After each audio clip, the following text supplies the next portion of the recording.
Major funding for Frontline is provided by the Corporation for Public Broadcasting. Additional funding is provided by this station and other public television stations nationwide.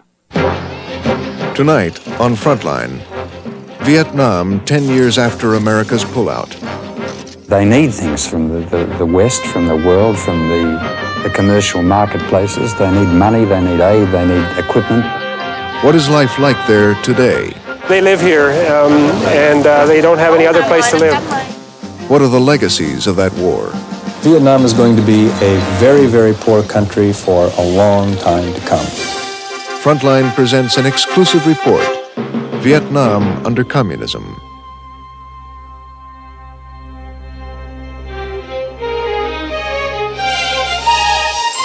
From the network of public television stations, a presentation of KCTS Seattle, WNET New York, WPBT Miami, WTVS Detroit, and WGBH Boston. This is Frontline with Judy Woodruff. Good evening.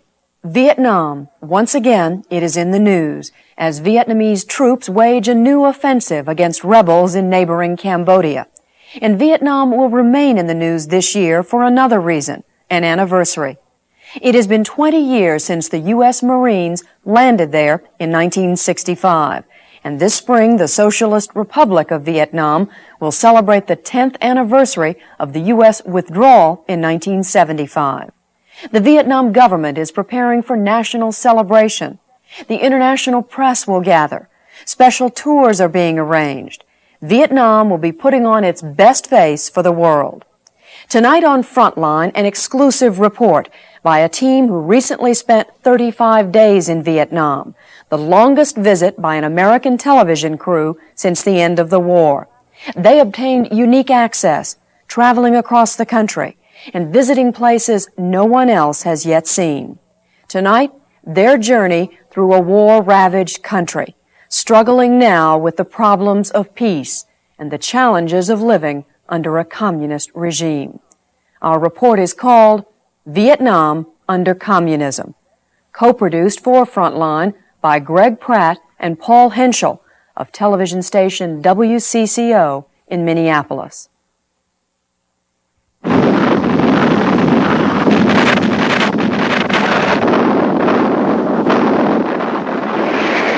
Christmas in Hanoi, 1972.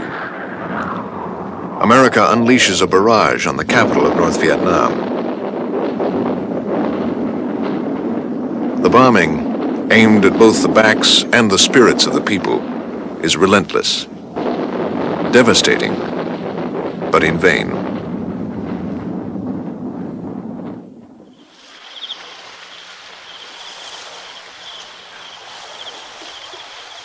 This is Vietnam today, as we found it more than a dozen years later. An independent, proud, hopeful country, a nation at relative peace, but after 1,000 years of conflict, still poised for war.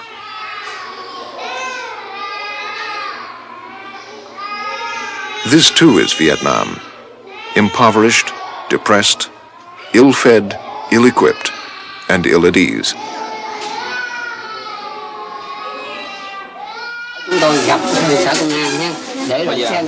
Vietnam, a repressive, totalitarian society.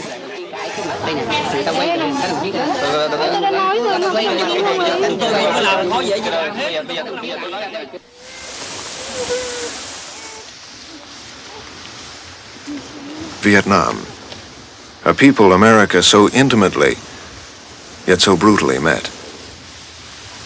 A battleground America never fully understood. Today, still divided, distant, and forgotten.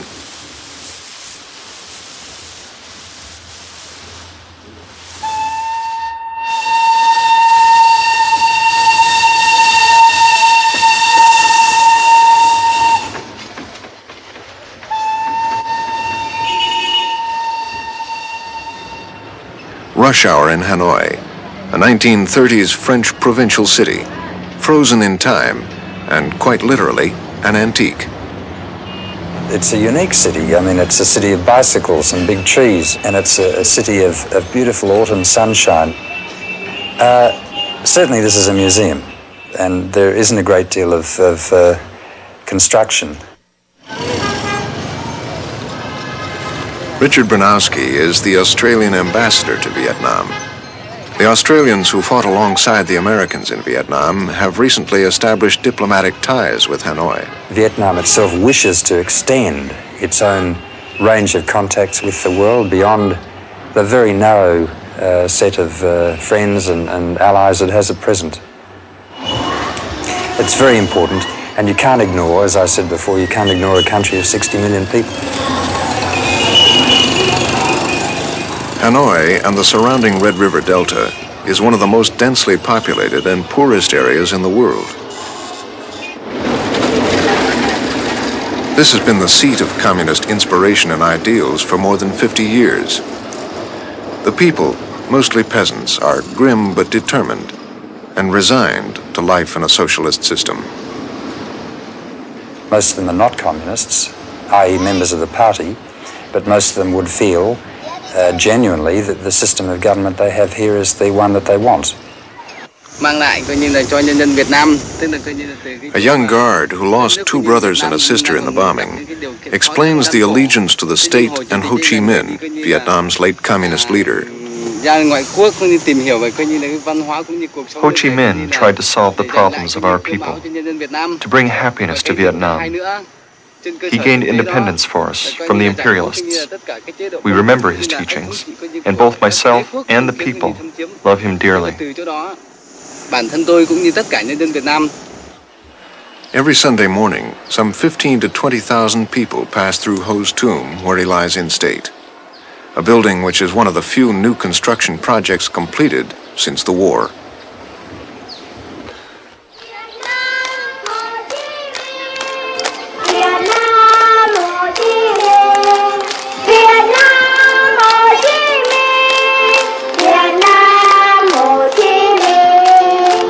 In the north, the loyalties to Ho Chi Minh are not as entirely deep-rooted as they may seem.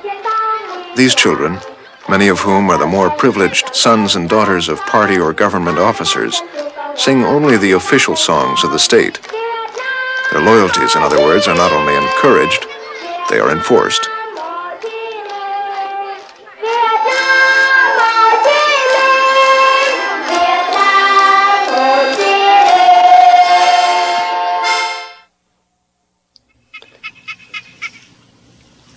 For the older generation in the North, most of whom live outside the cities, political allegiance is less of a concern. Once they worked for the French. Today they toil for the state. They are enterprising, though poor. Above all, they have endured. You see, in the history of mankind, no other country had to suffer so long and so heavy as Vietnam from foreign domination. We have had been 1,000 years under domination. Nguyen Co Thach is Vietnam's foreign minister. Considered to be one of the most powerful members of the Vietnamese Politburo, Thach grew up with a legacy of war. Too much invasion. And the bloodiest war in the world, it is the Nixon and Johnson war.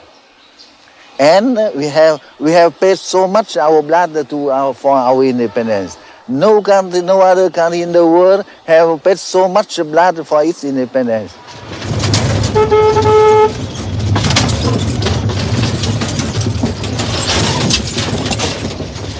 Many parts of the North still bear the scars of war.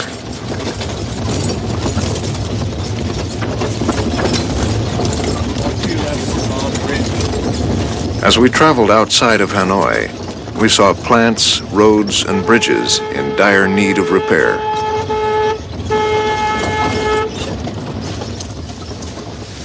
Here at Zac Mu, an artillery base near the former demilitarized zone, it seems that America left only yesterday. This is a forbidden zone. Live ammunition remains strewn about. We proceeded only with the assistance of our guide, Tuan.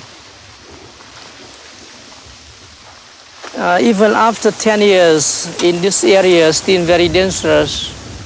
A lot of mines still left there and some kind of bombs.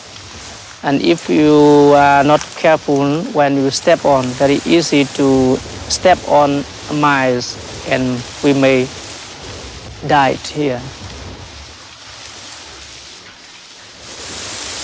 Since the end of the Vietnam War, an estimated 5,000 to 6,000 Vietnamese have been either killed or wounded as they stumble across live ammunition. Along Coastal Highway 1, tons of so-called GI junk litter the landscape.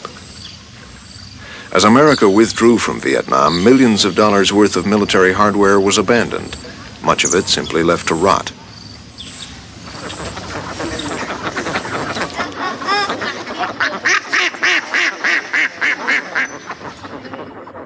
Here, in a Hanoi suburb, the wreckage of an American plane peers from a community pond.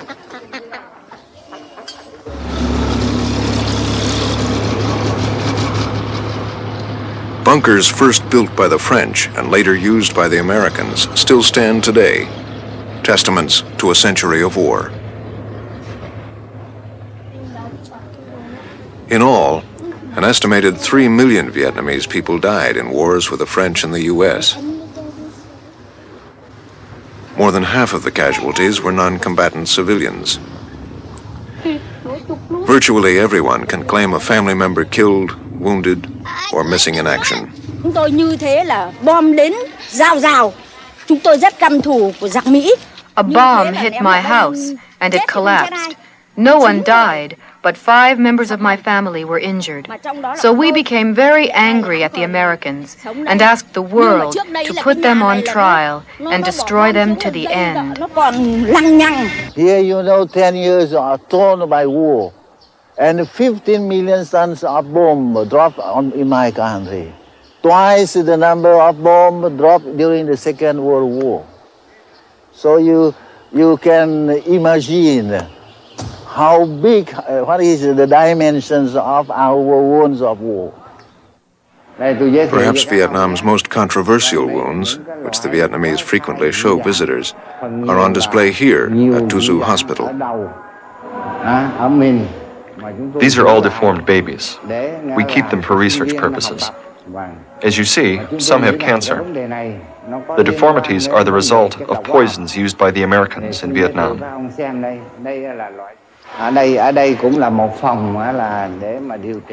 Every year this ward is full.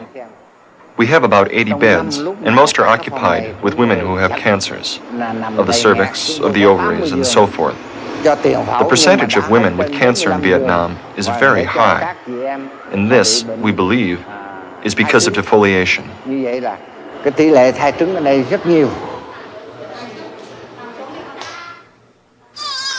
According to a 1983 International Research Symposium, the incidence of still and premature births, as well as birth defects in Vietnam, is rising. Relative to other third world countries, gynecological diseases and birth deformities are unusually high. Chữa bệnh cho cháu và đồng thời xem thử có tách được không? Có tách được 2 đứa ra không? These are Siamese twins. I think there is a relation to the spraying, but it is not clear. We cannot measure dioxin in the blood, the tissues, or the organs. We can only experiment, and maybe in the future we will know more about this problem.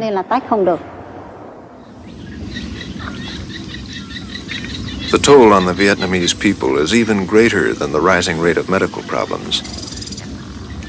As we journeyed south through Hue and Da Nang, we met a fisherman and former refugee in what for many Vietnamese was a confusing, if not absurd, war.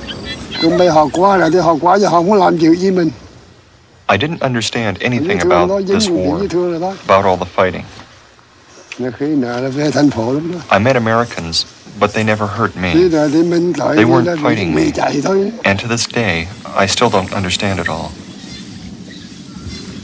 This fisherman, who lost a brother and a nephew in the war, says his life has improved little since the fighting ended. Many in the cities would say the same.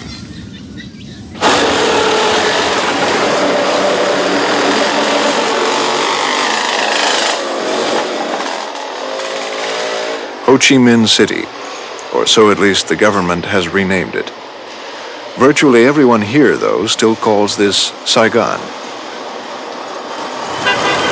Saigon, Hanoi's longtime antagonist to the south, the former seat of both French and American influence and power. A westernized city where in the past people got raucous and rich. Today, Saigon is an occupied city. A virtual police state whose subdued population is constantly and carefully watched. If you're talking about the state and state surveillance, Vietnamese state surveillance, yes, of course, there's a strong element of that. There are violations of human rights. There's no course of justice as we know it. There is a certain degree of capriciousness in the law here. People are taken away without due process. These are Western systems of democracy and law that we respect. They don't necessarily respect them here. Xem chúng tôi có công văn không? Có chúng tôi có đề nghị thường trực ủy ban không? Bây giờ đồng chí cãi cái mặt đây nè, người ta quay các đồng chí cái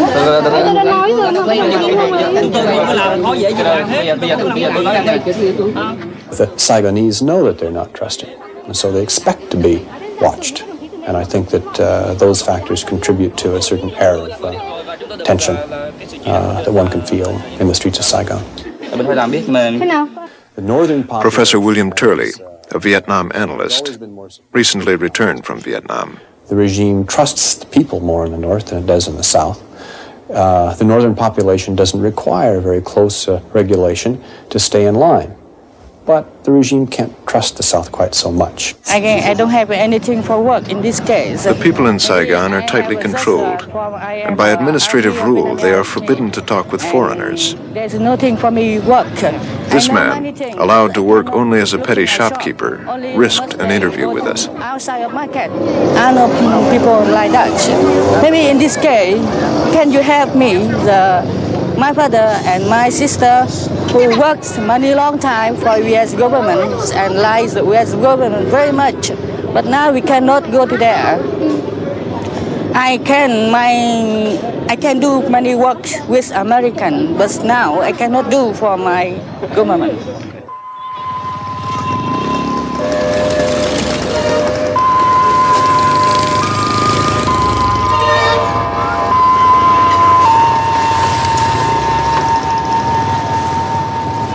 As most Vietnam experts would agree, Saigon remains under the control of the Hanoi government. But many of Hanoi's hand-picked officials here have been disciplined or removed, while Hanoi continues to proclaim national reunification and reconciliation. But if by national reconciliation you're talking about a burying of the hatchet, that obviously has not taken place, and I doubt that it will take place in the lifetime of Vietnamese now living. There's no more freedom at all. No independence, no freedom. And hard life, miserable life. That's why people have to leave the country. One of these days, I wish I could see my family all over here. That's my last dream. I would like to be with my husband over there, so I can stay home with him and take care of the family. It is my dream to spend my life in a home with my husband and children. Da Nang is home for Nguyen Tai Van, a mother of 4 and former bookkeeper for the Americans. She and her family have officially applied to leave Vietnam. Van's husband, Phan Bang, lives and works in the American Midwest. A former officer with the South Vietnamese Army, he stayed behind in 1975, reluctant but willing to work with the communists. He was instead imprisoned for 5 years at hard labor. He nearly died, but eventually escaped in a boat such as the one used by these fishermen. I escaped because I don't think I can stay in the camp forever and ever. I think in my mind before I do that, I think that I better die out the ocean better than I die in the prison camp. How do you do? How do you do? Miss Island. How do you do? Van is but one of more than 500,000 Vietnamese who have officially applied to leave Vietnam. Good morning, Victor. Victor. Because she has asked to go, she can no longer work. She has also lost her food ration privileges.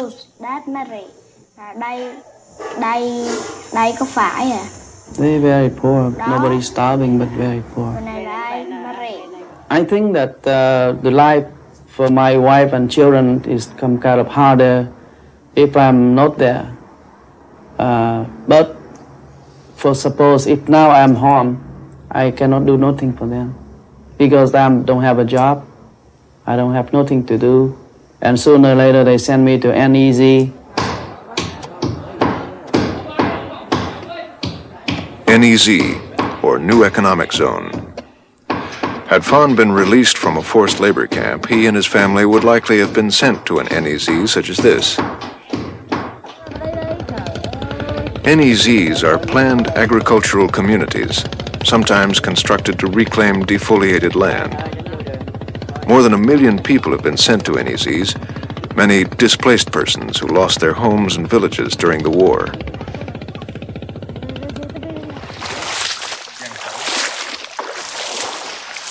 Others come from the ranks of the unemployed. Some are so-called war criminals. They are assigned to work here. The government calls them volunteers. People were simply rounded up on trucks and taken out to the countryside and deposited next to the road with a scrap of barbed wire and a hoe and said, till your field. Of course, that was not adequate preparation of the site, and people very soon, as soon as they could, made their way back to Saigon. On the day we visited this NEZ, guards with automatic weapons patrolled work areas. We asked the director of this work zone why so many people had tried to escape. Chúng tôi cho rằng cái việc mà có một cái số ít người. You see, many of the people brought here from the cities did service work for the old government, for the Americans. They had good jobs or did illegal things. They earned an easy living, and now they resist our socialist plans for a better life. They like entertainment more than they like having to work hard for a living. Thậm chí là một số không có nghề nghiệp. New economic zones have met with mixed results. Some are productive. Others are located in areas with poor soil. Many have been mismanaged, and few have met their full production quotas.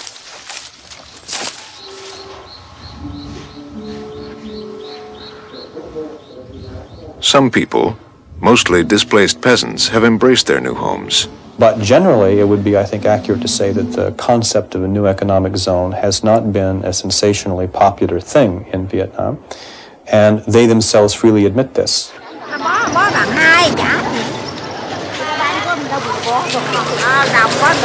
With many segments of the state-run economy either stagnant or failing, Vietnam is deeply in debt. The people in the South have hardly embraced the notion of working for the state.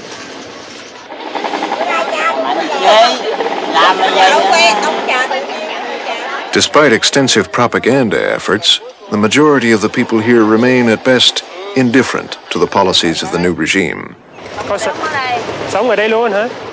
Many of the people have yet to reap the benefits promised by the communists. Tại chỗ này không? Làm gì mà có, chắc là mấy tháng thôi. Mấy tháng rồi. Yes, they live here, and they don't have any other place to live. She came into the city in 1980, and she's lived out on the streets like this in various places since then. The average income is about $175 per year. The population is growing out of control. Tens of thousands are or underemployed, surviving any way they can. She gets old refuse paper. She's a garbage collector, in other words. David Marr, a former U.S. Marine intelligence officer who served in Vietnam, is currently an historian with the Australian National University in Canberra. As a scholar, this is his third visit to Vietnam. There hasn't been a great deal of improvement since the end of the war overall. If they don't manage to constrain the population growth, it won't do any good to increase production. It'll all be eaten up by new mouths. Rampant inflation, approaching 100% per year, eats up the wages of low-paid government workers. 300 đồng một con. It's 300 đồng for one duck. Rice, meats, sugar, cloth, even cooking oil are rationed. So that's almost a month's salary for the ordinary state employee. They can't live on their salaries. They just can't do it. The people who are making money in Vietnam today are those who have some little private scam or are able to use their official position for corrupt purposes. But people who try to live within the means given to them officially by the state can barely do it. My dream is how to have enough food for the people, clothes for the people, medical care for the people, and education for all the children.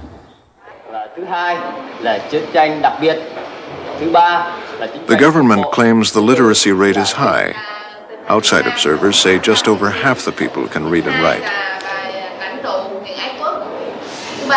Political connection often has as much to do with who stays in school as does ability or performance. Those with no opportunity to go to school find other ways to bide their time. For the children of Vietnam, the future is bleak.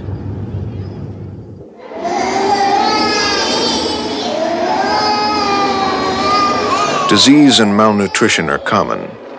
Medicines in short supply. On the average, the government spends about $1 per person per year on health care. On the average, a child in Vietnam today can expect to live just 47 years. In all, the quality of life in Vietnam has actually fallen since the end of the war. They feel they'd like to lick their wounds and recover. They need things from the West, from the world, from the commercial marketplaces. They need money, they need aid, they need equipment, they need stimulation. I don't think many Americans feel they have any obligation to Vietnam in terms of reparations, in terms of paying the Vietnamese something for the pain of the war. That's a reality. I would like to ask what is the responsibility of the United States to end the war in Vietnam? Now, I don't think the Vietnamese government can continue to blame all their problems on the Americans and before them the French. They've got to that's a rationale that's going to run out of time sooner or later. When the war wound up, many of them thought that within a couple decades, Vietnam would have completed the initial stages of industrialization and be well on its way towards taking a place beside the other industrialized nations of the communist world. But that is just not going to happen. Vietnam is going to be a very, very poor country for a long time to come.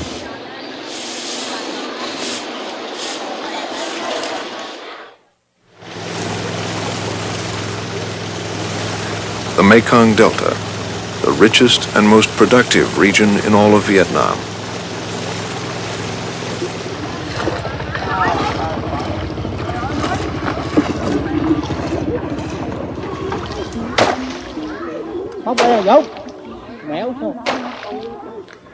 Expansive and remote, this is a haven for pockets of resistance to communism. This is home for millions of poor peasants, many of whom openly shrug communist efforts to collectivize and control agriculture in the South. This is also home for To, a 14-year-old Amerasian boy still living in Vietnam. The communists are not much different than the government they took over from. Mike Shado lives in Titusville, Florida. A Vietnam veteran, he and his Vietnamese wife, T, left Vietnam in 1971. It was difficult enough for me to get permission for my wife to leave with me. And we left our son with the grandparents. Tot is Mike Shado's son, an American citizen named Lance. Too ill to travel with his father, Lance was left behind with his grandparents. Her family was way down in the Mekong Delta, and a very poor family, and if you don't know anyone in Vietnam, you don't get anything done.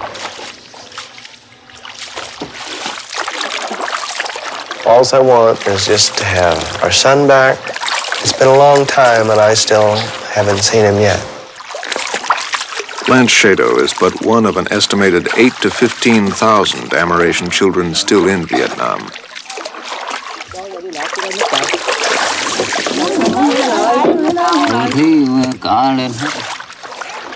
The Shados have pleaded with the Vietnamese government and officially requested not only their son's release, but his grandparents as well.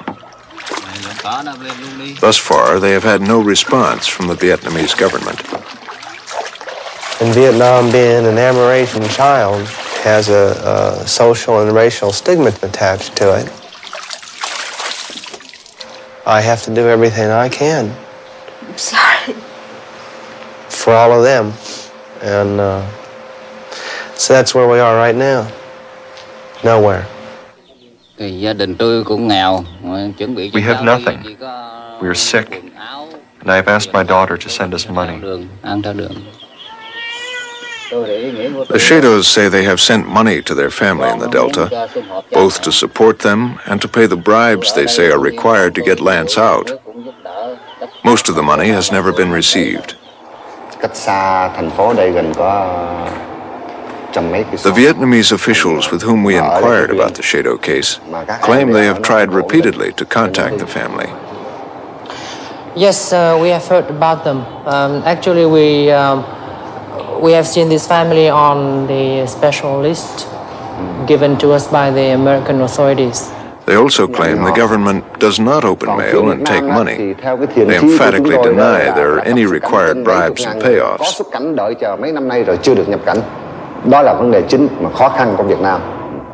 If they could have the money to pay off the officials, there would be no problem for the exit visas, there would be no problem for the paperwork to get up to Ho Chi Minh City and get on an airplane and leave. But if you're from a poor peasant family, nobody has the time for you. And my son wrote a letter for me, and I cried a lot, you know. He said, very hurt. And my family hurt very much too.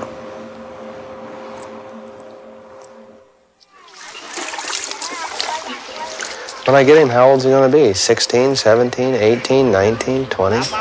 What chance is he really going to have for an education or an opportunity in life over here now? Let alone someone who has to learn a whole new culture, a whole new language. And they don't want him. They don't want Amerasian people. They want nothing left to remind them of the war. I've already lost so many years with them. And I'm going to get someone that I really don't even know.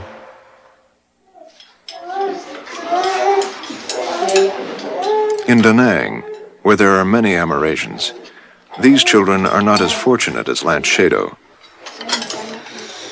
They have not heard from their father for more than 6 years. Few American GIs acknowledge the children they left behind. Theo tôi nghĩ ổng có bổn phận đối với con ổng thôi. For me, America does not matter so much, but their father has obligations to take them and care for them, for their schooling and so forth. Here, I can only do my best, but it is too difficult for me to take care of this big a family. This woman has 5 Amerasian children. Her youngest son is Randy. I want to go live with my father, but my mother has to work hard and has to stay here to take care of the others. Otherwise, she would like to go to America with my father. Both the Vietnamese and American governments have discussed the Amerasian issue on several recent occasions. The Vietnamese say all Amerasians may leave at any time. The U.S. has agreed to accept them. And we've made it clear we'd like to permit them to come to the United States, and through something called the Orderly Departure Program that the UN runs, we have been able to get out roughly 3,500 of these children and their families so far. We're prepared to take them all in an orderly way. We think that presently the American authorities are solving this problem too slow, and the number they accept is too limited. The gap between rhetoric and reality on both sides remains wide. Bureaucratic delays and red tape seem endless. Randy in Da Nang will probably never know his father.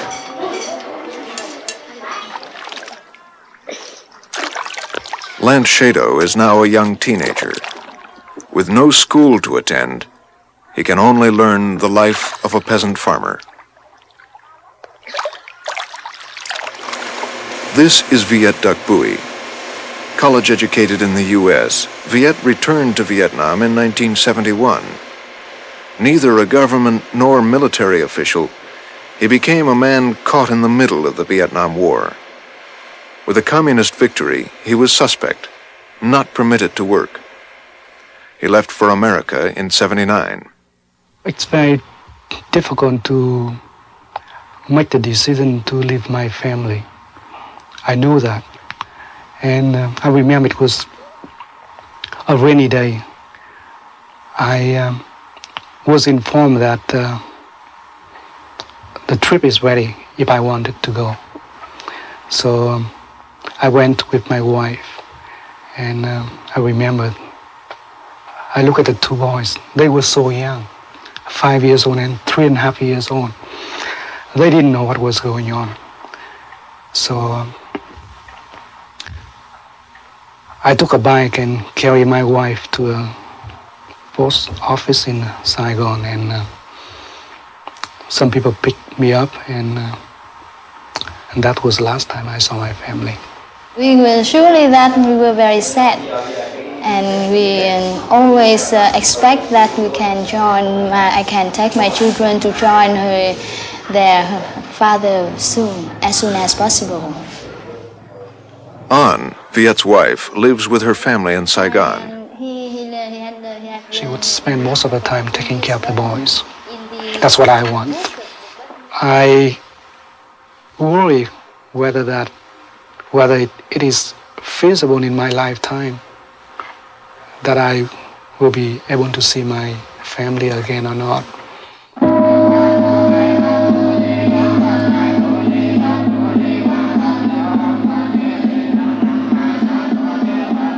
My wife is very religious. She believes strongly in Buddhism.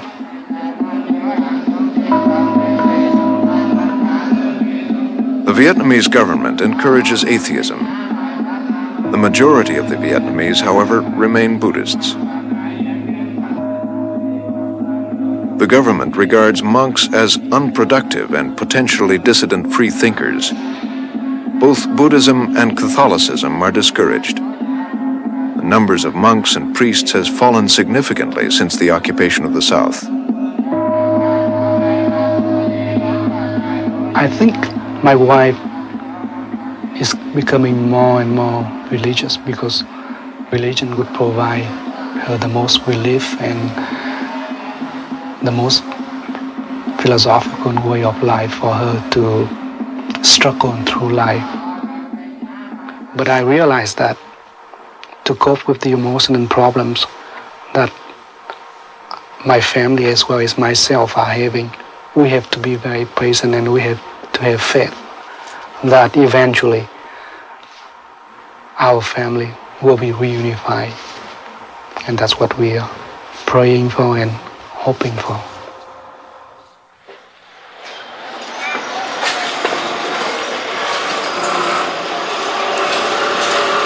Well over 1 million people have already fled Vietnam. The exodus continues today.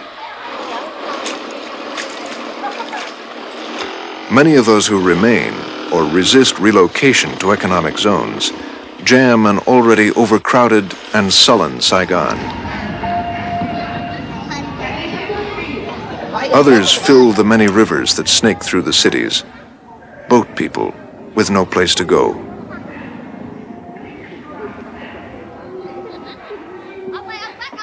In Da Nang, Phan Bang's wife, Van, idly awaits permission to leave, permission that may well never come.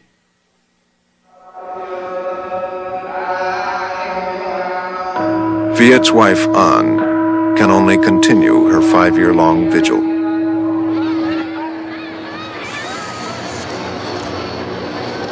For its part, the Vietnamese government has granted some 30,000 exit permits. But the U.S. will accept only about 1,200 Vietnamese per month.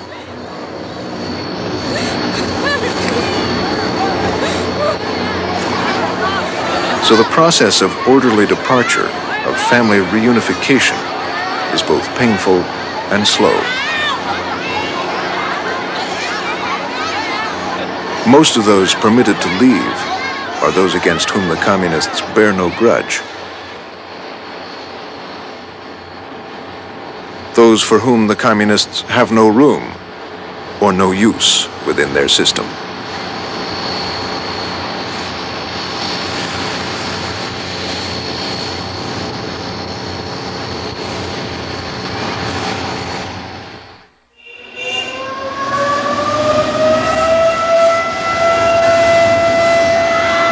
For the North Vietnamese, the memories, the images of war have yet to fade away.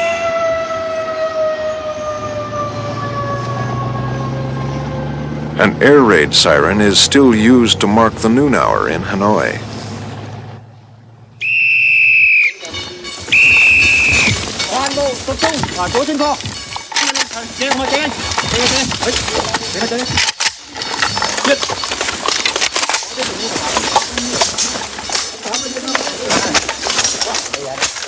Along Vietnam's remote northern border with China, we came across a citizens' militia preparing for what they regard as the inevitable, an invasion from China.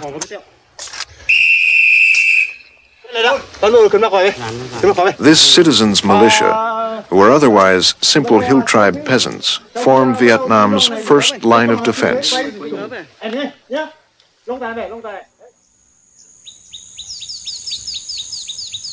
An ancient foe, China did, in fact, invade Vietnam in 1979 and still occupies territory within the country.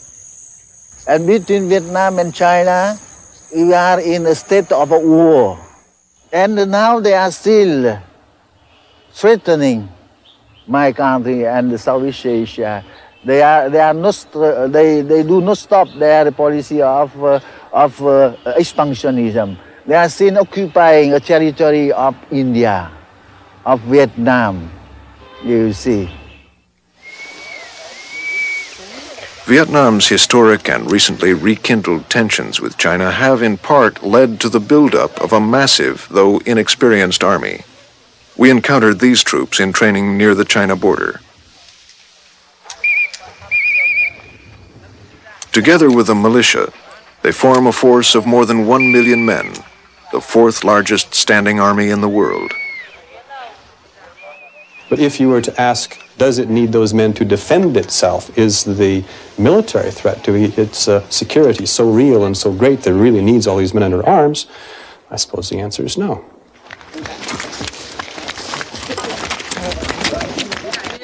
In addition to its size, Vietnam's army is costly, soaking up more than half the national budget, as well as the best and the brightest from Vietnam's technical schools.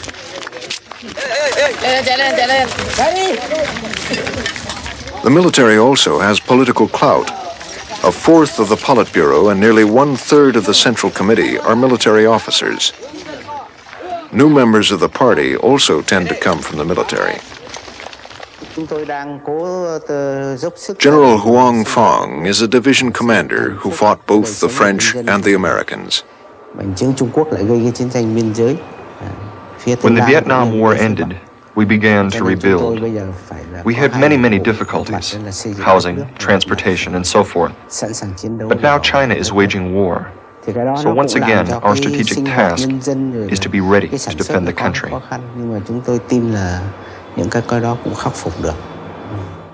Military leaders themselves have noted that there's a drain on the civilian sector, and it can only hurt them over the long run.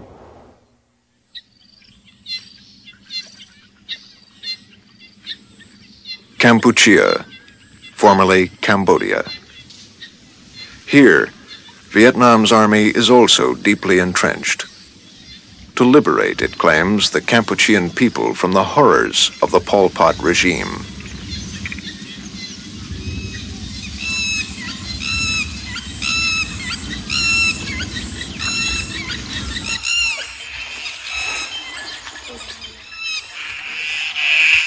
In the late 1970s, Pol Pot, leader of the communist Khmer Rouge, imprisoned and tortured thousands of his own people. In all, an estimated 2 to 3 million people died during the Pol Pot terror. He buried many of them in a mass grave outside of Phnom Penh.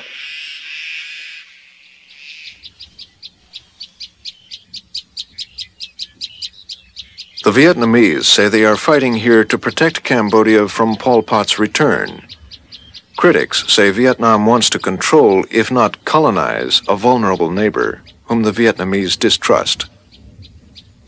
We have saved the Cambodian people from the genocide. So we are there to help the Cambodian people. And you know, now they are still in the danger of coming back of Pol Pot. Most Western nations have condemned Vietnam for what they call an invasion, an occupation of Cambodia. It's the Vietnamese who are trying to rule Cambodians. And it's ironic that for all of the Vietnamese talk about nationalism and independence, it's they who are suppressing the independent nationhood of another country. Vietnamese attacks in and around Cambodia have angered much of the West, including the United States. Vietnam, therefore, remains totally dependent upon the Soviet Union. In addition to billions of dollars in aid, the Soviet bloc ships into Haiphong Harbor and other ports virtually all of Vietnam's fuel, military, and essential supplies. Vietnam is in hock to the Soviet Union for the next 5 or 10 years. They look at it as a comradely relationship. This is the socialist system that they're part of. But in almost the next breath, they will also say that they very much want to have relations with the capitalist system.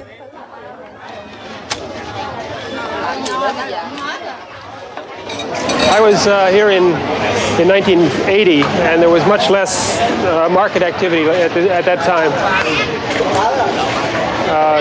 It's really been in the last 3 or 4 years, I think, which it's blossomed or exploded, depending on what word you want to use. If there is a new battleground in Vietnam today, it is in the marketplace. Reform-minded planners within the Communist Party have begun a series of economic reforms, grudgingly allowing private trade on what they call open or free markets, especially in the South.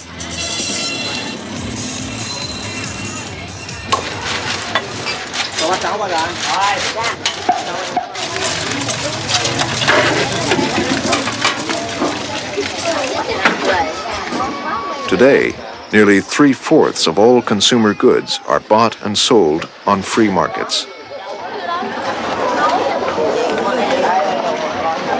Dr. David Marr says such capitalist initiatives have taken root here because the state-run economy is in a shambles.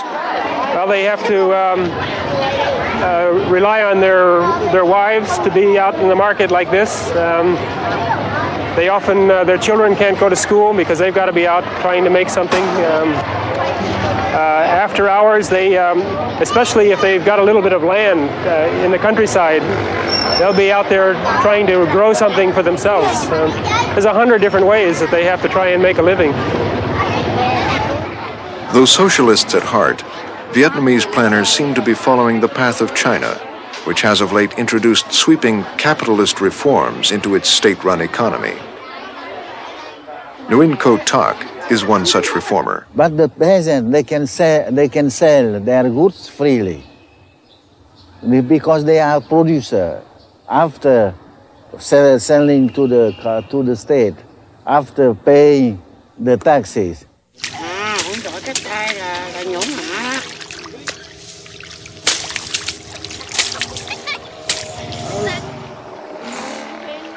Economic reforms also include incentive, bonus, and contract systems.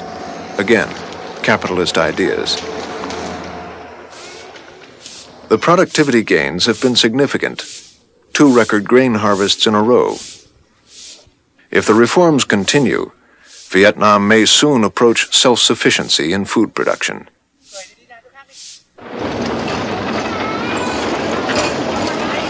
In the north, private shops and markets are appearing as well, though party purists fear what they call creeping capitalism.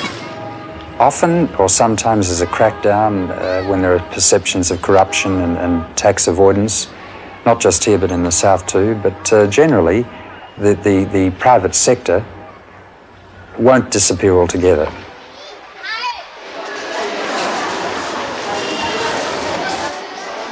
Most people in the North shop in state stores, austere warehouses which are often empty due to a shortage of goods. Resentment toward private traders grows deep within the ranks of government workers. They see them creating opportunities for people in the private sector to make much more money than they, the state cadres, do. And they resent it. They say, after all, we are the ones who fought and died for the revolution and in the name of socialism. Now you're going to permit capitalists to make more money than we do? This is not fair. Here in Saigon, aging hardline leaders continue to lose their grip. The Communist Party is actually losing members. Crackdowns, fines, arrest, and imprisonment are common.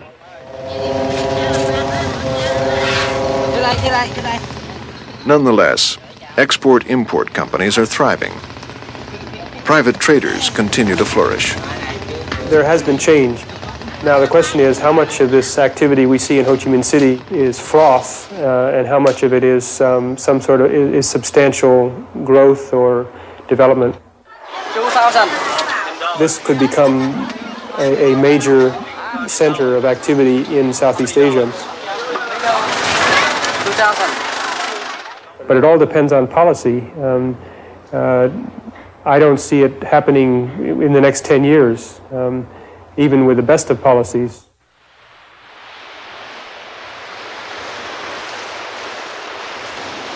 Economic reforms and capitalist initiatives have so far prevailed in Vietnam because they are popular with the people.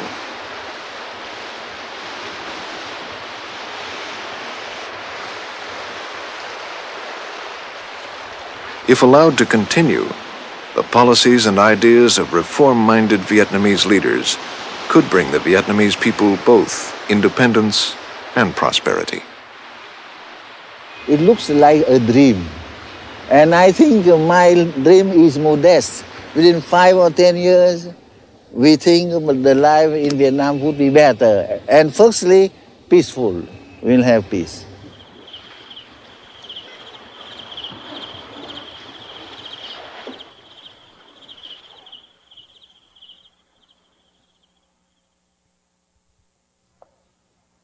In the center of Hanoi is a building, freshly painted, ringed by a wall and an iron gate. It stands empty. Vietnam hopes it will be the site of the new U.S. Embassy, but there are still no diplomatic relations between the two countries. Foreign Minister Nguyen Co Thach, the number 2 leader in Vietnam, is the main advocate within the Politburo for improving relations with us. Co Thach is in charge of the continuing discussions on MIAs and resettling Vietnam's political prisoners in the U.S. And he told the producers of this report he no longer expects U.S. aid, but he does want diplomatic and trade relations. One final note, the producers of this program made a formal humanitarian request for exit permits for the family members interviewed in this report, who are still in Vietnam. Just a few weeks ago, we learned that Viet Duc Bui's wife, who had prayed for her family's reunion at the Buddhist temple, has received her exit permit. Viet Duc Bui will be reunited with his wife and 2 boys within the year. Next week on Frontline, a look at a frightening phenomenon, street gangs in our cities.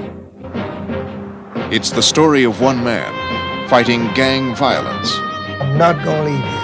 I'm going to let them know somebody got to stand up. Now they going to run me away from here? No way. Yeah, well, I'll leave here in the box. A shootout, murder charges, death threats. Who's to blame? What can be done? Mr. Hawkins' son blew away one of the gang members. The bottom line is they are going to not be satisfied until they get somebody from the Hawkins family.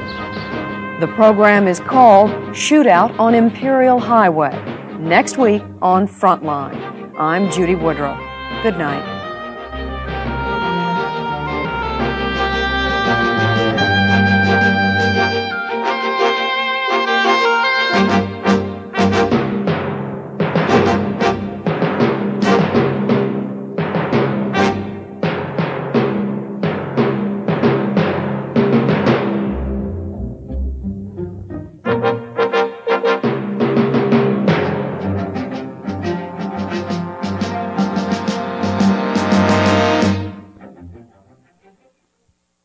For a transcript of this program, please send $4 to Frontline, Box 322, Boston, Massachusetts, 02134. Frontline is produced for the Documentary Consortium by WGBH Boston, which is solely responsible for its content. Major funding for Frontline was provided by the Corporation for Public Broadcasting. Additional funding was provided by this station and other public television stations nationwide.